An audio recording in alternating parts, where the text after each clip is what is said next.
Hello दोस्तों, आपको सच्ची हॉरर स्टोरी सुनना पसंद है तो हमारे चैनल को अभी सब्सक्राइब करें। धन्यवाद। चलिए शुरू करते हैं आज की स्टोरी। आज की कहानी अब तक की सबसे ज्यादा खौफनाक कहानी है। दोस्तों, वीडियो पूरा देखें और एंजॉय करें। मुकेश और मैं एक ही कंपनी में काम किया करते थे। एक रोज हमें ट्रेनिंग पर भेज दिया गया। हमारी इससे पहले औपचारिक बातें ही हुआ करती थी, पर ट्रेनिंग पर हमें एक दूसरे को जानने का मौका मिला। हमें कमरे में एक साथ ही रुकना था। साथ रहकर हम आपस में काफी घुल मिल गए थे। अक्सर रात को मुझ पर से चादर हट जाती तो मुकेश मुझे चादर उड़ा दिया करता था। मैंने उससे पूछा, क्यों जागते रहते हो रात भर? मेरी तो आदत है करवट बदल बदल कर सोने की, चादर तो टिकती ही नहीं। मुकेश ने मेरी बात का कोई जवाब नहीं दिया। अगले दिन वो कुछ शांत नजर आने लगा। रात को सोते समय मुकेश ने जो मुझे बताया वो न केवल दिलचस्प था बल्कि कुछ ऐसा था जो मैंने ना तो कभी सुना ना ही कभी महसूस किया। ऐसा कम ही देखने को मिलता है। बात केवल विश्वास की रह जाती है। मुकेश ने कहना शुरू किया, आप शायद यकीन ना करें, 2003 का साल था। टीवी देखना, लाइब्रेरी जाना, दोस्तों से मिलना जुलना मेरी दिनचर्या बनी हुई थी। ऐसे में एक दिन मैं अपने दोस्त से मिलने उसके घर गया हुआ था। पता चला मेरे छोटे भाई दिनेश की तबीयत खराब है। मैं तुरंत घर को निकल पड़ा। वहां देखा परिवार के सभी लोग मौजूद हैं। दिनेश जोरों से चीख रहा है, जैसे उसे किसी तरह का दर्द हो रहा हो। उसकी हालत बिल्कुल भी देखने लायक नहीं थी। 3-4 लोग भी मिलकर उसे संभाल नहीं पा रहे थे। पिताजी ने कहा, इसे तुरंत डॉक्टर के पास ले चलते हैं, पर माँ ने मुझे चुप रहने का इशारा किया। दिनेश चीखता और बेहोश हो जाता। दिनेश की चीखें अब भयानक होने लगी थी। कोई उसका सर दबा रहा था, कोई उसकी छाती मल रहा था। नानी ने कहा, इसे पूजाघर में ले चलो। इतना सुनते ही दिनेश जोरों से चीखा। शायद ये बात उसे पसंद नहीं आई। उसे घसीटकर पूजाघर में लाना पड़ा। यहाँ वो और भी जोरों से चीखने लगा। उसे संभालना मुश्किल हो रहा था तो हमने उसे कुर्सी से बांध दिया। फिर नानी ने उससे प्रश्न किया, बता कौन है तू? सुनकर दिनेश गुस्से में भर गया। उसका सर और छाती अब भट्टी की तरह तपने लगे। उसे अब संभालना मुश्किल हो रहा था। नानी ने फिर कहा, बता कौन है तू? इस बार दिनेश ने गुस्से में अपने दांत पीस लिए। उन दांतों को किटकिटाने की आवाज मेरे कानों में दर्द करने लगी थी। उसके बदन की सारी हड्डियां कड़क रही थी। आखिर में उसने अपनी जबान बाहर निकाली जो काली पड़ चुकी थी। यकीन नहीं हो रहा था किसी इंसान की जबान खींचकर इतनी लंबी हो सकती है। नानी ने फिर अपनी बात को दोहराया, बता कौन है तू? कहाँ से आया है? इस बच्चे ने तेरा क्या बिगाड़ा है? जहाँ से भी तुम आए हो वहीं लौट जाओ। बदले में जो कुछ भी मांगोगे हम तुम्हें देंगे, लेकिन इस बच्चे को छोड़ दो। दिनेश ने अपना आपा खो दिया। वो उसी तरह कराहता, दांत पीसता, चीखता चिल्लाता और बेहोश हो जाता। होश में आने पर उसे संभालना मुश्किल हो जाता था। मुझसे यह सब देखा नहीं गया। मैं बाहर आ गया और रोने लगा। उस वक्त मैंने हनुमान जी को याद किया। मंदिर में दिया भी जलाया। रोते रोते भगवान से दिनेश के ठीक होने की प्रार्थना की और वापस दिनेश के पास आ गया। दिनेश के रोने चीखने से वह और अब जमघट लग चुका था। लोगों की भीड़ में भी दिनेश उसी तरह की हरकतें किए जा रहा था। उसके शांत होने पर मैंने उसे पानी पिलाया। पानी पीने के बाद वो और भी भयानक रूप में आ गया। उसका चेहरा एकदम काला हो गया, आंखें लाल सुर्ख हो गई। यह वो दिनेश नहीं था जिसे मैं पहचानता था। ऐसा लग रहा था जैसे उसकी आंखें फटकर बाहर आ जाएगी। पास जाने पर वो हर किसी को काटने को दौड़ता, अपना मुंह नोचने लगता, और फिर वो शांत हो गया और रोने लगा। मैंने पूछा, तुम कौन हो? क्यों हमें परेशान कर रहे हो? दिनेश ने मेरी तरफ ऐसे देखा जैसे मेरी जान ले लेगा। दिनेश कुछ देर तक मुझे घूरता रहा। वो दिनेश नहीं था, उसकी जगह किसी और ने ले ली थी। सबको बारी बारी घूरने के बाद उसकी आंखें अपने कोट में गोल गोल घूमने लगी। ऐसा नजारा जीवन में पहली बार ही देख रहा था। बल्कि मैं तो कहूंगा यह सब कुछ जीवन में पहली बार ही देख रहा था। वो चीखना चिल्लाना, वो भयानक सी हंसी, वो दांत पीसना, किटकिटाना, दर्द में कराहना, हड्डियों का एक साथ कड़कना, सब कुछ एक मनहूसियत में बदल चुका था। फिर दिनेश ने एक लंबी सांस खींची और छोड़ी। उसकी सांस की दुर्गंध इतनी थी सब अपना मुंह अड़क कर घर से बाहर निकल गए। और वो पागलों की तरह हंसा। वापस अंदर जाने पर दिनेश फिर सभी को घूरने लगा। हमने वापस उससे पूछा, कौन हो तुम? फिर वो एक औरत की आवाज में बोला, मैं शाहडोल की हूँ। मैं हूँ मोहनी। इसने मुझे जगा दिया है। मैं इसे नहीं छोड़ूंगी, इसे अपने साथ लेकर जाऊंगी। और हंसने लगी। हमने कहा, जो तुम मांगोगी हम तुम्हें देंगे, पर इसे छोड़ दो। वो दुष्ट आत्मा अब अपने पूरे रूप में आ गई और बोली, मुझे एक मटकी, 4 नारियल, चुनरी, सिंगार का पूरा सामान लाकर दो तो मैं चली जाऊंगी, नहीं तो इसे अपने साथ ही लेकर जाऊंगी। जल्दी करो, दफा हो जाओ, ये सामान लेकर ही आना, वरना इसे तो मैं चबा जाऊंगी। और हंसने लगी। हम सबके चेहरे पीले पड़ गए। माँ और मैं तेजी से बाजार की तरफ निकले। रास्ते में माँ रोने लगी तो मैंने उन्हें दिलासा दी, सब ठीक हो जाएगा माँ। माँ बोली, कुछ भी ठीक नहीं होने वाला मुकेश, मैंने तुझे बताया नहीं, इसने जब अपना पहला असर दिखाया था तब दिनेश को क्या हुआ हम समझ ही नहीं पाए थे। दिनेश के साथियों ने हमें बताया। उस दिन दिनेश के ऑफिस में मीटिंग थी, सब आपस में हंस बोल रहे थे, सब कुछ ठीक था कि अचानक दिनेश की तबीयत बिगड़ने लगी। दिनेश ने सामने रखा गिलास उठाया और पानी पिया। पानी पीते ही दिनेश बेहोश हो गया। उसके साथी चौंक गए। दो लोगों ने मिलकर उसे टेबल पर लिटाया। उस समय उसकी आंखों से आंसू बह रहे थे। वो अपनी साथियों से कुछ कहना चाह रहा था, लेकिन उसके मुंह से एक शब्द भी नहीं निकल पा रहा था। उसके साथी उसे हॉस्पिटल ले गए। हमें जैसे ही सूचना मिली हम सभी वहां पहुंच गए। कुछ देर बाद दिनेश ठीक हो गया। क्या हुआ उसे खुद भी कुछ मालूम नहीं था। उसे इतना याद था कि वो बेहोश हो गया था। उसके बाद कभी ऐसा कुछ नहीं हुआ जिससे कोई परेशानी हो। तुम ठीक कह रही हो माँ, उसके बाद भी कुछ हुआ जरूर था। क्या मतलब? माँ बोली, मतलब ये माँ, पिछली बार जब मैं छुट्टियों में घर आया था, उस रात मैं कमरे में सो रहा था। रात के 3 बजे का समय था। कमरे की खिड़की खुली हुई थी और उससे तेज हवा कमरे में आ रही थी। उस हवा के शोर से मेरी आंख खुली। मैंने देखा एक साया मेरे पास खड़ा था। ध्यान से देखने पर भी मैं उसका चेहरा ना देख पाया। उसके चेहरे पर कालिक के अलावा कुछ ना था। उसका शरीर धुएं जैसा था। अचानक वो साया बादल की तरह तैरता मेरे पास आने लगा। मैं घबरा गया और अपनी चादर में मैंने अपने आप को समेट लिया। वापस देखा तो वो साया वहां नहीं था। इसे अपना वहम मानकर मैं भूल चुका था, पर अब दिनेश के हालात देखकर लगता है कुछ तो जरूर हुआ है माँ। इसके बाद मैं मटकी लेने चला गया और माँ सिंगार के लिए सामान खरीदने लगी। मुझे दुकानें बंद मिली तो मैं सीधे कुम्हार के घर चला गया। वह से लाल और काली दोनों मटकी ले आया। वापस आकर ज्यों ही सामान हमने दिनेश के आगे रखा वो शांत हो गया।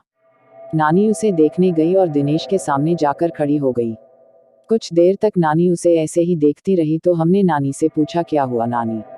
नानी हमारी ओर पलटी। अब नानी के चेहरे के भाव दिनेश जैसे हो गए थे। हम और भी घबरा गए। नानी ने भी उसी चीख के साथ रोना शुरू कर दिया और कहा, मैं शाहडोल की हूँ, मेरी हत्या कर दी गई थी, मेरी लाश के बेरहमी से टुकड़े टुकड़े करके दफन कर दिया गया, मुझे इंसाफ चाहिए। मुझे जहाँ गाड़ा गया वह ये लड़का पेशाब कर आया। मैं सोई हुई थी, इसने मेरा अपमान किया और मुझे जगा दिया। पर अब मुझे कुछ नहीं चाहिए, मैं जा रही है, मुझे रास्ता दो। हमने पूछा, तुम इसे दोबारा परेशान नहीं करोगी? वो बोली, नहीं, इसने मेरा अपमान किया जिसकी सजा मैंने दे दी, अब मुझे जाने दो। और नानी बेहोश होकर गिर गई। हमने नानी को संभाला। इतनी देर में दिनेश भी सामान्य हो चुका था। हमने दिनेश को भी कुर्सी से खोल दिया। फिर कुछ दिन और बीते। दिनेश को काम के लिए भोपाल जाना पड़ा। दिनेश और ऑफिस के कुछ लोग होटल में रुके। होटल में आधी रात को लोगों ने शिकायत की वह कमरे से रोने की आवाजें आ रही हैं। होटल कर्मी ने जाकर देखा तो वो आवाजें दिनेश के कमरे से आ रही थी। कमरा अंदर से बंद था, तो होटल कर्मी ने दूसरी चाबी से कमरे का दरवाजा खोला। सामने दिनेश था, होटल की चादर में पूरा लिपटा हुआ और जमीन से 2 फुट ऊपर हवा में उसका शरीर तैर रहा था। उसके मुंह से अजीब अजीब आवाजें आ रही थी। इस भयानक नजारे को देखकर उन लोगों के दिल दहल गए। कुछ लोग तो भाग खड़े हुए। बाकी लोगों ने दिनेश को पकड़ा तो वो चीख पड़ा और चिल्लाने लगा। लोगों ने पुलिस को फोन कर दिया। शांतिभंग के आरोप में पुलिस दिनेश को ले गई। उसके साथियों ने उसे छुड़ाया। उसके बाद दिनेश का लगातार यही हाल रहा। किसी ने मांडल के जंगलों में एक तांत्रिक होने की बात हमें बताई। शायद वो दिनेश को ठीक कर सके। हमने उसे बुलाया। उस तांत्रिक ने भी आत्मा से बातें की तो उसकी वही मांग शुरू हो गई। मटकी, 4 नारियल, चुनरी और सिंगार का सामान। अभी तक याद है मुझे वो किस तरह अपनी मांगे दोहराती थी। इन सब के साथ उसने शराब भी मांगी। रात के समय शराब कहीं भी नहीं मिली। मैं भागा भागा अपने मोहल्ले की उन गलियों में गया जहां से मुझे गुजरना भी गंवारा नहीं था, पर भाई की सलामती के लिए भी उन गलियों में गया जहां अक्सर लोग नशे में धुत पड़े रहते थे। शराब की दुर्गंध के कारण दिन में भी उस गली से कोई नहीं गुजरता था। वहां जाकर मैंने उन लोगों से शराब मांगी तो उन्होंने कहा, क्या आज तू भी पिएगा? आजा आजा बैठ यहाँ, आज तू बेटा सारे गम भूल जाएगा। मैं गम भुलाने नहीं आया हूँ, मेरे भाई की तबीयत खराब है, उस पर ऊपरी साया है। तांत्रिक शराब से पूजा करेगा। यह सब जानने के बाद उन्होंने अपनी शराब की बोतल मुझे दे दी, जिसे लेकर मैं लौट आया। इसके बाद शराबियों से मेरी नफरत कम हो गई। तांत्रिक ने पूजा शुरू की। रात भर तांत्रिक पूजा करता रहा। दिनेश कभी चीखता, कभी चिल्लाता, कभी दर्द में कराहता, कभी गुस्से में तांत्रिक को गालियां देता, कभी मुझे घूरता, कभी तांत्रिक को घूरता। तांत्रिक का उस पर कोई ध्यान नहीं था। वो एक दाना गेहूं का लेता, कुछ मंत्र पढ़ता और उस दाने को दिनेश पर फेंक देता। उस दाने के शरीर पर पड़ते ही दिनेश बुरी तरह तड़पने लगता। उसके मुंह से जानवरों के जैसे गुर्राने की आवाजें निकल रही थी। वो जानवरों की तरह हरकत करने लगा था।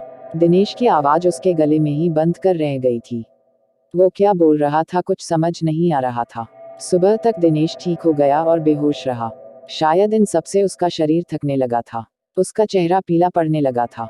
शरीर सूखकर लकड़ी जैसा हो चला था। फिर भी कहीं ना कहीं मेरा भाई इन बुरी शक्तियों से लड़ रहा था, मुझे यकीन था। कुछ दिन और बीतने पर दिवाली का त्योहार आ गया था।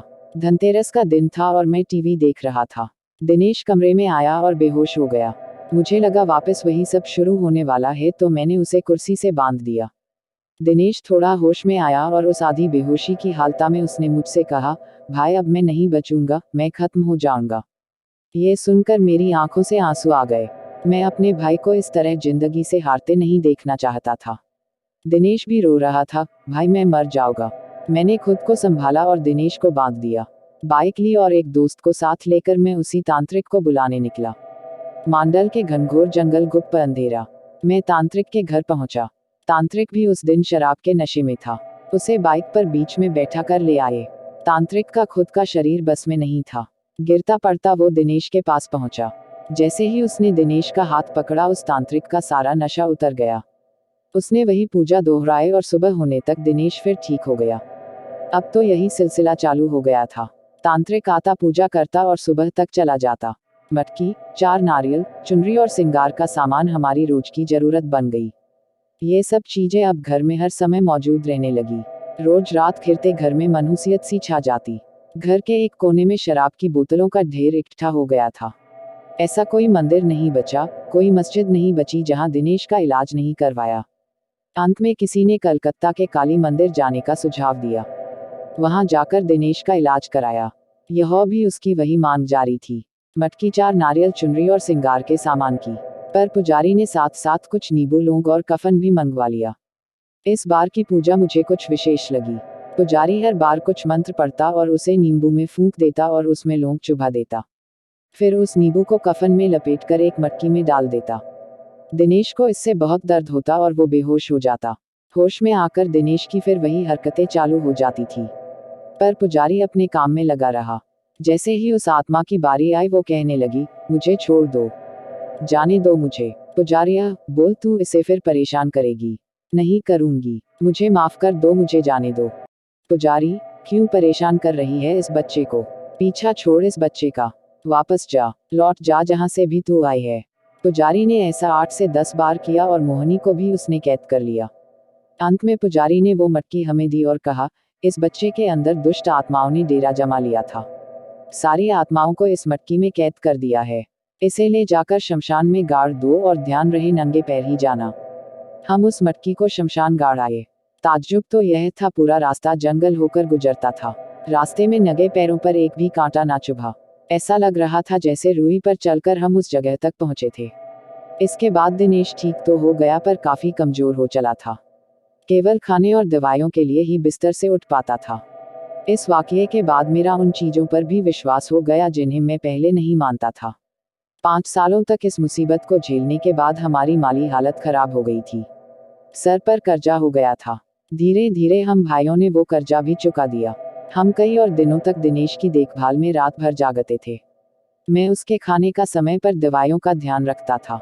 रात में उठकर मैं देखता था दिनेश सो रहा है या नहीं। उसकी चादर ठीक कर देता था ताकि वो आराम से सो सके। आज भी मेरी यही आदत है। बस यही बात थी, ऐसा कहकर मुकेश चुप हो गया। इस कहानी को ध्यान से सुनने के बाद अंत में मैंने मुकेश से कहा, बेशक यह कहानी किसी के लिए बेमिसाल हो या ना हो, लेकिन तुम दोनों भाइयों का आपसी प्यार बेमिसाल है। दोस्तों, आपको वीडियो अच्छी लगी है तो लाइक, कमेंट और शेयर करें। Thank you for watching video.